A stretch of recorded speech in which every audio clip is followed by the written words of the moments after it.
The city was filled with noise on that summer afternoon. Thousands of people had gathered downtown, holding signs, chanting for justice, and demanding change. The protest had been planned for weeks, and people from all walks of life had come together to make their voices heard. Parents brought their children, students carried banners, and older citizens walked slowly but firmly, wanting to stand with the younger generation. The air was heavy with both tension and hope. Some feared the police presence, while others believed that the peaceful gathering would remain calm. In the middle of the crowd was a black woman, dressed in a plain shirt and slacks. She did not look like someone who wanted attention. She wasn't shouting the loudest chant, nor was she waving the biggest sign. She simply stood in the front row, quietly watching everything. Her eyes were calm, her face unreadable, yet there was a strength in her presence. People around her felt it without even knowing why. She looked like any other protester, blending into the sea of people. What no one knew was that she was not just another face in the crowd. She was Judge Williams, one of the most respected federal judges in the country. Police officers lined the street, sitting tall on their horses. The sound of hooves striking the pavement echoed through the air every few minutes. The horses were big, powerful animals, and their riders were equipped with batons and shields. The crowd knew that one wrong move could turn the peaceful protest into chaos. Many protesters pulled out their phones, ready to record anything suspicious. They had seen too many protests in the past end badly, and they wanted the truth to be known if things went wrong again. One officer stood out more than the others. He sat on his horse with an expression of arrogance. His eyes scanned the protesters as if they were all criminals instead of citizens exercising their rights. He tightened his grip on the reins and kept pushing his horse closer to the crowd. Protesters shouted for him to back off, but he ignored them. His horse towered over the people, and he enjoyed the way they stepped back in fear. When his eyes fell on the quiet woman standing at the front, something in him hardened. Perhaps it was her calmness. Perhaps it was the fact that she didn't flinch when his horse came close. Maybe he just wanted to make an example of someone. Whatever the reason, he decided she was the one he would target. He pulled his horse forward suddenly, making the large animal surge toward her. The crowd gasped, some moving back in fear, others shouting angrily. The woman did not move. She stood there, still and calm, her sign resting against her leg. The officer barked orders at her, telling her to move back, yelling that she was blocking the way. His voice was loud and rough, meant to scare her. The woman looked up at him with steady eyes. She didn't argue, didn't shout back, and didn't show fear. That made him even angrier. He pushed his horse closer, so close that the horse's breath brushed her face. The crowd erupted in outrage. People began chanting louder, "Leave her alone." She didn't do anything. Dozens of phones were raised high, capturing every second of the scene. The officer, feeling the heat of the attention, tried to force her back with the weight of his horse. She stumbled slightly but kept her footing. She did not raise her hands to push back. She did not scream. She simply stood her ground. Her silence spoke louder than any chant could. Around her, protesters moved in to shield her, their arms linked together, forming a barrier between her and the horse. But the officer kept yelling, his voice filled with frustration. He accused her of resisting, of disturbing the peace, even though everyone around could see she had done nothing wrong. The woman's calmness was unnerving. She finally spoke, but her voice was soft, almost gentle. "You should think carefully about what you are doing," she said. Her words were not a threat, but they carried weight. The crowd grew quiet for a moment, surprised at the dignity in her tone. The officer laughed mockingly. "Think carefully. You're the one in trouble here," he sneered, not realizing how wrong he was. The cameras kept rolling. Reporters on the scene took notes quickly, sensing that something important was happening. The crowd's chants grew louder again, and tension spread like fire through the street. The officer pulled his horse back a step, then pushed it forward again, as if daring the woman to break her composure. But she remained unshaken. People whispered among themselves. Some asked why he was picking on her. Others pointed out that she hadn't even raised her voice during the whole protest. A few began to wonder if there was something different about her. But no one yet knew the truth. She stood as an ordinary woman in their eyes, a protester like the rest of them. But she was not ordinary. She was someone who had spent her life upholding the law, sitting in courtrooms where the most powerful voices in the country had to answer to justice. And now she was standing on the street, facing injustice herself, not as Judge Williams, but as just another citizen. The officer's arrogance blinded him. He did not see the calm strength in her eyes. He did not see the dignity in her silence. He only saw a target for his authority. The crowd saw something else entirely, a woman who refused to be broken. Phones kept recording. Newsvans adjusted their cameras. The protest chants blended with angry shouts demanding the officer stop. The air was thick with suspense, and everyone knew this moment would not end quietly.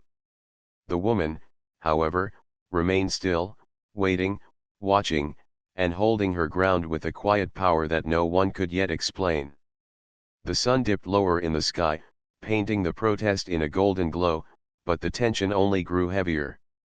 The officer gritted his teeth, determined to show control. The woman's steady gaze never wavered, and though the crowd did not yet know it, this confrontation would change everything. It was only the beginning of a story that would echo far beyond that city street. The street had grown restless after the officer's first attempt to intimidate the woman. People were shouting, their voices echoing between the tall buildings.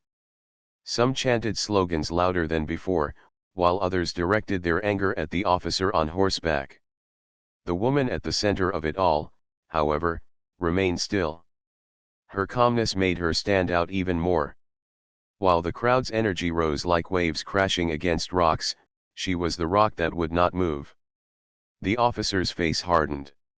He had expected fear. He had expected her to scream, cry, or run backward into the crowd. Instead, she stood there with eyes that didn't flinch. He didn't like it.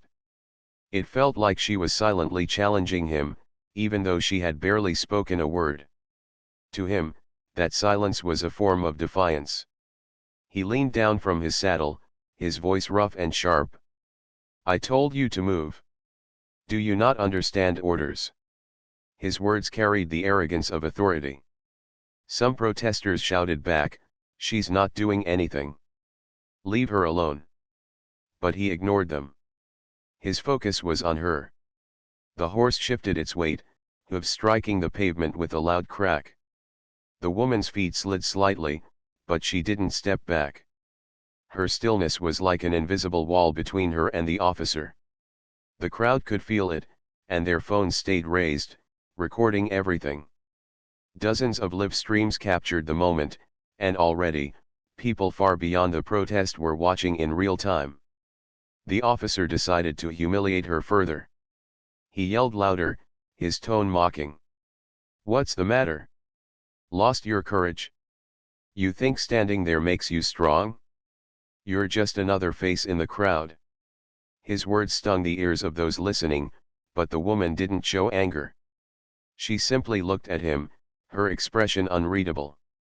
That calm gaze unsettled him more than any insult could. He jerked his reins, making the horse rear slightly, and forced it forward again. The large animal's shadow fell over her, and many in the crowd screamed. But she stood her ground, refusing to be moved by fear. The protesters erupted with louder chants, "Shame! Shame! Shame!"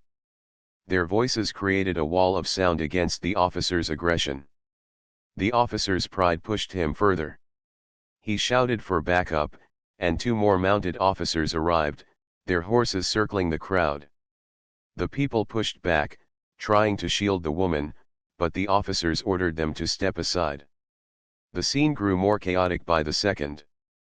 Parents pulled their children back in fear, while young activists shouted defiantly. Journalists tried to get closer, their cameras flashing. The woman, however, did not panic. She shifted her sign from one hand to the other and lifted her chin slightly. Her silence was louder than the officer's rage.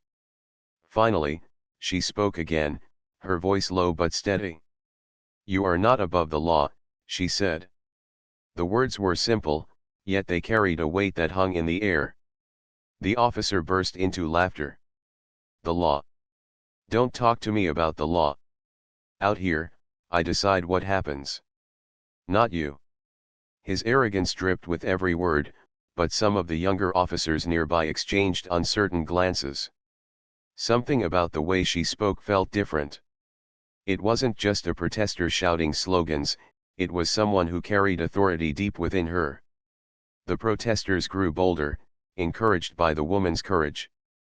They linked arms in front of her, forming a human barrier.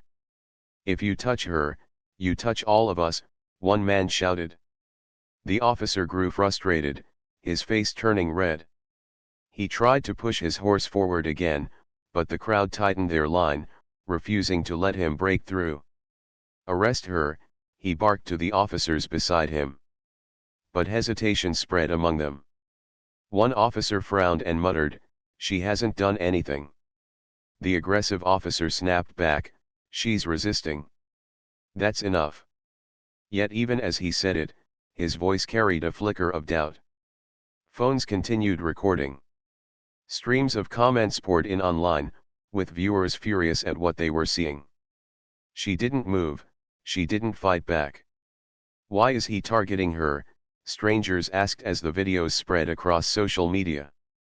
News reporters tweeted updates instantly, and hashtags began trending. The story was no longer confined to that street, it was spreading across the country in real time.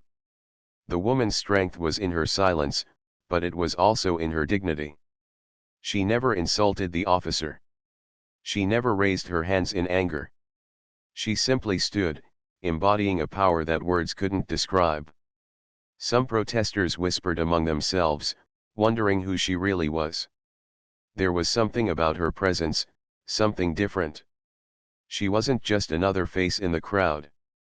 The officer, however, refused to back down.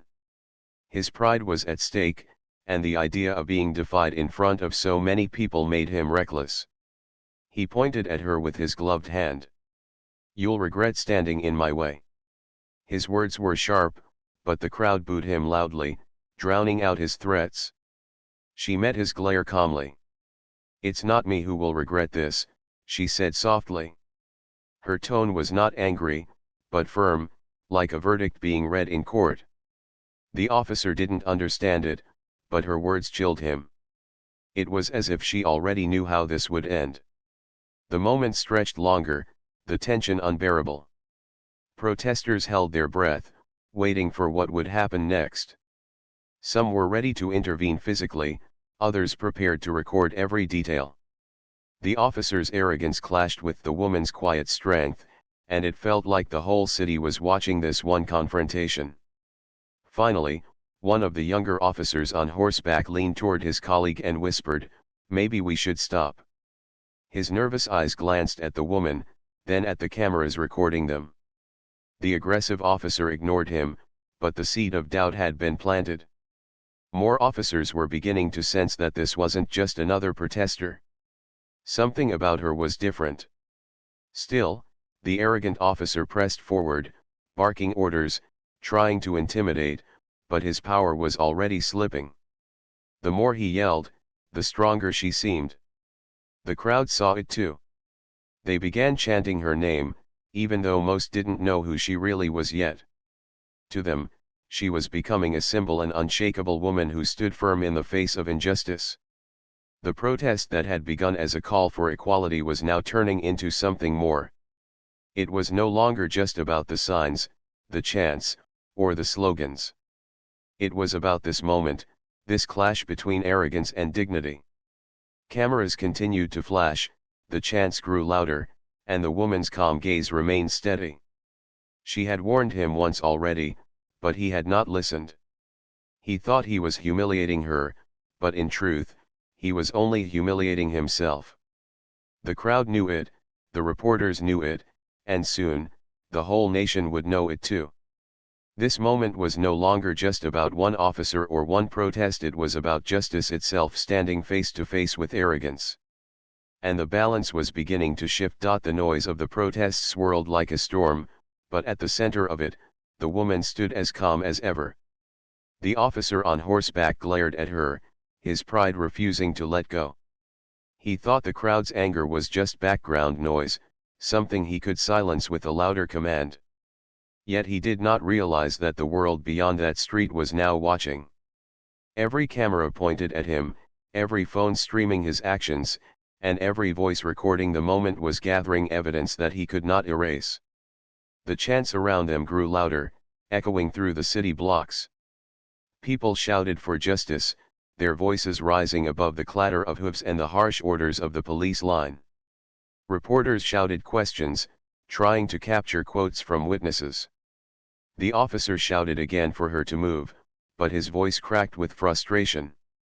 The woman's steady gaze had shaken his confidence, though he would not admit it. Suddenly, another officer pushed his way through the line. He was older, with more years on the force, and his eyes widened the moment he saw the woman clearly. For a second, his face froze in disbelief. He leaned down toward his fellow officer and whispered quickly, "Do you know who that is?" The arrogant officer frowned, brushing off the comment. "She's just another protester," he snapped. The older officer shook his head urgently. "No. That's Judge Williams."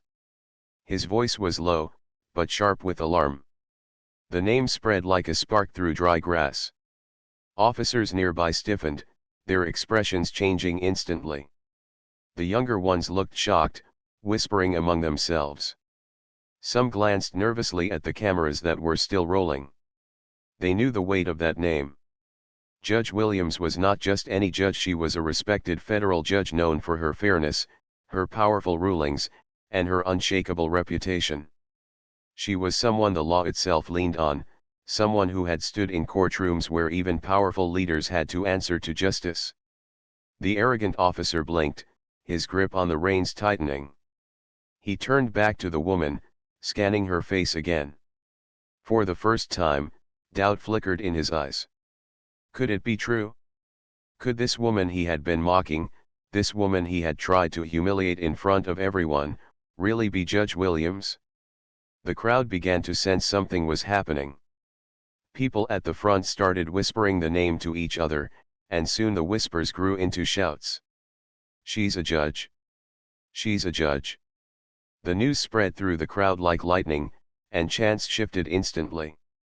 Protesters who had only seen her as a strong, silent woman now realized she was a figure of immense authority. Phones buzzed as people typed frantically, posting online, "Federal judge attacked at protest." Social media platforms lit up with her name, trending within minutes. Hashtags spread like wildfire, and within moments, the story was reaching homes and offices across the country. The arrogant officer's face flushed red. He tried to hold on to his authority, but the balance of power had already shifted. Cameras zoomed in on his expression, capturing the look of someone who suddenly realized he had made a grave mistake. Judge Williams did not gloat. She did not raise her voice or wave her title like a weapon. Instead, she lifted her chin slightly and spoke in that same calm, steady voice that had unsettled him before. "I told you," she said, "you should think carefully about what you are doing." The crowd erupted in cheers, their chants now filled with triumph. Reporters shouted her name, trying to get her attention, but she ignored them, keeping her eyes on the officer. He looked down at her, torn between pride and fear. His authority had crumbled in front of everyone. Other officers quickly pulled their horses back, giving her space. They knew the seriousness of the situation. One wrong move could now end more than just careers, it could shake the entire department. The older officer who had recognized her leaned toward the arrogant one again and hissed, "You need to stop." Right now. You don't know what you've just done. The arrogant officer swallowed hard, but his pride was still burning. He muttered, "She shouldn't even be here." His words sounded weak, even to himself. Judge Williams remained composed. She didn't need to announce her position. Everyone else was doing it for her. Protesters shouted at the officer, "You attacked a judge. You'll lose your badge for this." The chants rolled like thunder, drowning out his weak attempts to regain control. The cameras caught every second. News anchors watching live began reporting instantly, "Breaking news, a federal judge was targeted during today's protest." The footage was replayed on every channel, and people across the nation watched in disbelief as the scene unfolded. The officer's arrogance turned into desperation. He tried to retreat slightly, pulling his horse back, but it was too late. The story was already out of his hands. He had chosen the wrong person to attack, and now the consequences were far beyond what he could control. Judge Williams took a step forward, her posture tall, her eyes unshaken. She spoke again, but this time her words carried across the crowd. Justice is not silence. Justice is not fear. Justice is standing when others try to push you down. The protesters roared in agreement, their voices lifting her words high into the air. For them, this moment had become more than a protest, it was history in the making. They weren't just standing for their cause anymore, they were standing with her. The officer lowered his eyes, unable to meet her gaze anymore. His pride was broken, and his authority had vanished. Around him, his fellow officers shifted uncomfortably, unsure of what to do. The line between right and wrong was no longer blurred. Everyone could see clearly who was in the wrong. The older officer finally gave the command to pull the line back. Horses retreated slowly, the tension in the air beginning to release. Protesters cheered as the police line moved away, their confidence restored by the silent strength of one woman. But for the arrogant officer, it was too late. His actions had been recorded from every angle, and the whole world was now his jury. He had thought he could break a quiet woman standing in a protest. Instead, he had attacked a federal judge, someone who represented the very law he had sworn to uphold. Judge Williams stood quietly as the crowd cheered around her. She had not needed to reveal her identity herself. Her dignity had spoken louder than any announcement could. She had shown that true power did not come from shouting the loudest or riding the tallest horse, it came from standing firm when others tried to silence you. That evening, news networks replayed the moment again and again. Headlines screamed across every channel, "Federal judge targeted at protest officer under fire." Social media flooded with clips of her standing calmly while the officer tried to intimidate her. People around the country began to see her as a symbol of courage and dignity. What had started as an attempt to humiliate her had ended in his own humiliation. And this was only the beginning. The story was spreading fast, and the consequences were about to catch up with him. The balance of power had shifted forever, and justice was beginning to take its place in the spotlight. The news spread faster than the sound of the crowd's chants. Within hours, television stations, online outlets, and social media platforms were replaying the same video over and over again. A woman standing calmly at a protest, a police officer on horseback shouting at her, and then the stunning revelation: the woman was not just any protester, she was Judge Williams, a respected federal judge. The footage was impossible to ignore. Every angle showed the same truth. She had stood silently, not provoking, not resisting, yet she had been targeted. The officer's arrogance was plain for all to see. Clips were edited, slowed down, and shared millions of times. News anchors spoke with urgency, calling it a shocking moment that raised serious questions about law enforcement's conduct. Hashtags with her name trended worldwide, and people from all walks of life added their voices, demanding accountability. In the city, the protest that night swelled larger than before. Many who had not planned to come now joined, carrying signs with Judge Williams' name on them. What had started as a movement for justice now had a living symbol. Protesters shouted chants not only for their original cause but also for her, the woman who had stood firm in the face of intimidation. "Stand like the judge" became a rallying cry. Meanwhile, inside police headquarters, the atmosphere was tense. Leaders gathered in closed rooms, whispering about the disaster unfolding in front of them. The officer who had attacked her sat pale and silent, his arrogance drained away. He had thought he was showing strength in front of a crowd. Now he was the face of shame on every screen in the nation. His fellow officers avoided his eyes, unwilling to be associated with his mistake. An internal investigation was opened immediately. Judge Williams, however, did not return home to hide. She went back to her chambers the next morning as if nothing had changed. She greeted her staff, reviewed her case files, and carried out her duties as she always had. Reporters swarmed the courthouse, begging for interviews, but she declined all requests. She was not interested in turning herself into a celebrity. For her, the protest had been about justice, and she would let her actions speak louder than any words she could give to the press. Still, the public reaction was impossible to ignore. People wrote letters of support, thanking her for showing courage. Children sent drawings of her standing tall, with captions like "Our hero judge." Community leaders praised her dignity, saying she had become a symbol of what it meant to fight for fairness without anger or violence. The officer, on the other hand, could not escape the storm. Each day brought new calls for his dismissal. Editorials demanded accountability, insisting that no officer should be allowed to treat any citizen that way, let alone a federal judge. Civil rights groups used the moment to highlight broader issues, arguing that if a judge could be treated so poorly, ordinary people had even less protection. The city's mayor held a press conference, her face tight with concern. She admitted the footage was deeply troubling and promised a full review. But the public wanted more than words, they wanted action. Crowds outside City Hall carried signs reading, "Justice for the judges, justice for all." Inside her home, Judge Williams sat quietly at her dining table, sipping tea while reading the morning paper. Her phone rang constantly with messages from colleagues, friends, and family, all checking on her. She thanked them kindly but did not let the attention change her. In her heart, she knew she had simply stood as any person should, calm, firm, and unwilling to bend to injustice. Yet she also knew that her role carried weight, and the world was looking to her as a beacon. Days passed, and the story did not fade.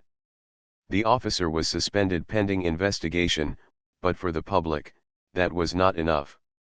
They demanded full accountability. They wanted him removed from the force entirely. For them, this was not just about one man, it was about the system that had allowed such arrogance to thrive. Community meetings filled with passionate speeches. One woman stood up and said, "If Judge Williams had not been there, if she had been just another woman in the crowd, would we even know what happened?" How many times has this been repeated without cameras? Her words struck deep, sparking louder calls for reform. Judge Williams continued her work, but everywhere she went, people recognized her. Strangers stopped her on the street to thank her. Some wept as they told her how much her strength meant to them. Young students wrote essays about her in school, calling her a role model. She accepted their kindness with humility, never letting her title or the sudden fame swell her pride. She remained the same woman who had quietly stood at that protest, refusing to be moved. The officer's disgrace only deepened. News crews camped outside his home, capturing images of him hiding behind curtains. His name became a symbol of arrogance and failure. Former colleagues distanced themselves, insisting they would never have acted as he had. The union that once defended officers now hesitated to support him, fearing public backlash. The protest itself grew into something larger. It was no longer just about policies or slogans. It was about the image of one woman standing firm while an officer tried to break her spirit. That moment had touched something deep in people. They saw themselves in her.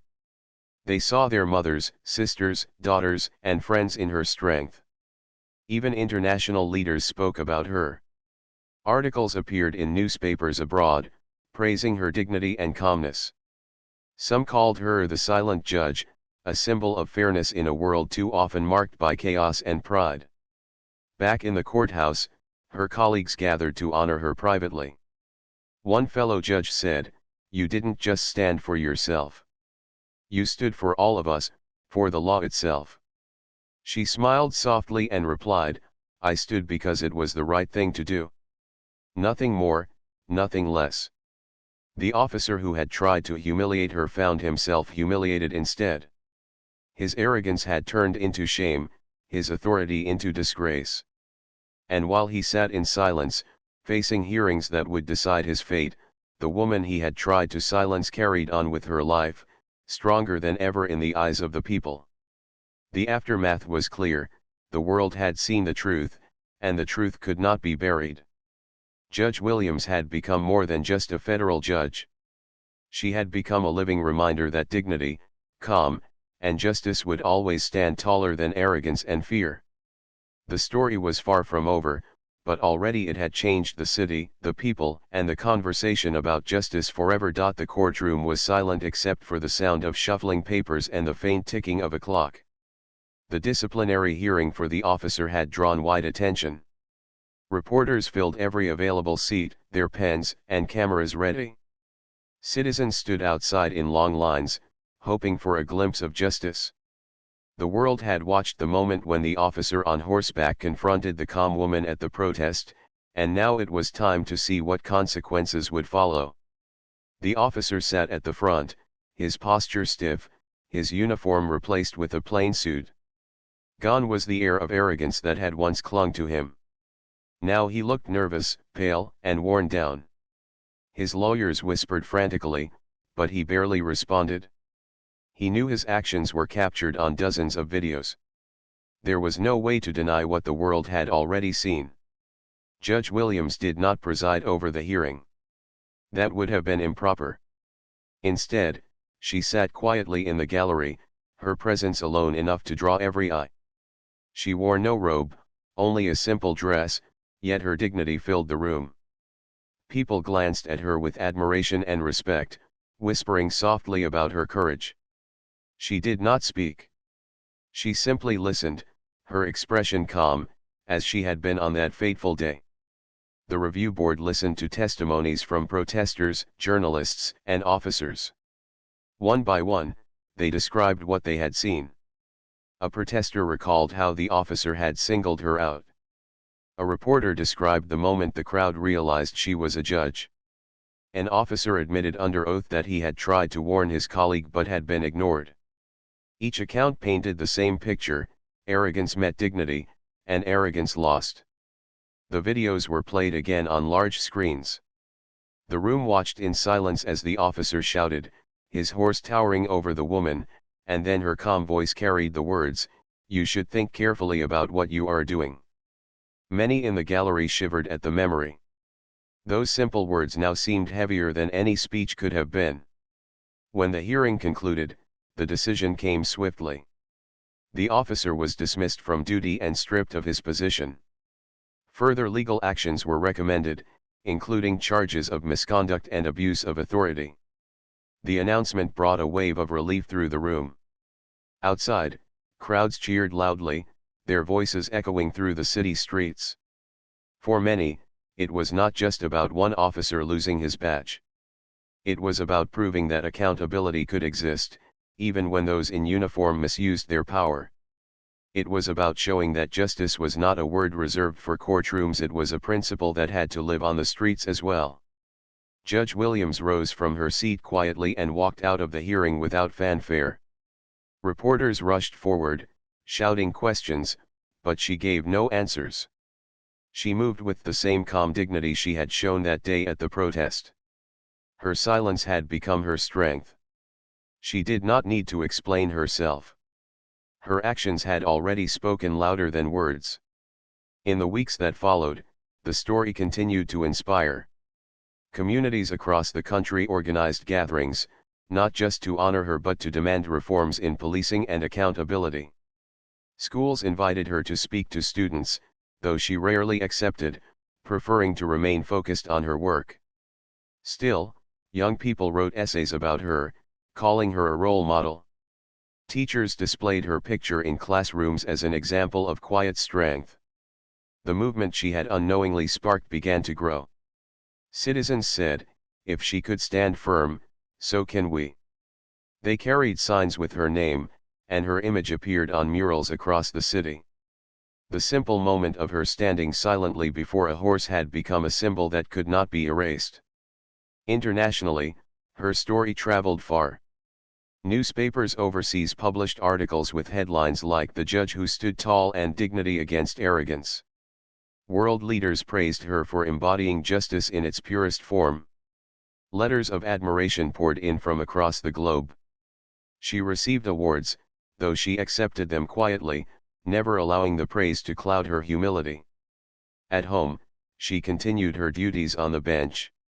She presided over difficult cases, listening with patience and fairness. Lawyers, defendants, and juries alike treated her with renewed respect, knowing they were in the presence of someone who did not just speak of justice but lived it.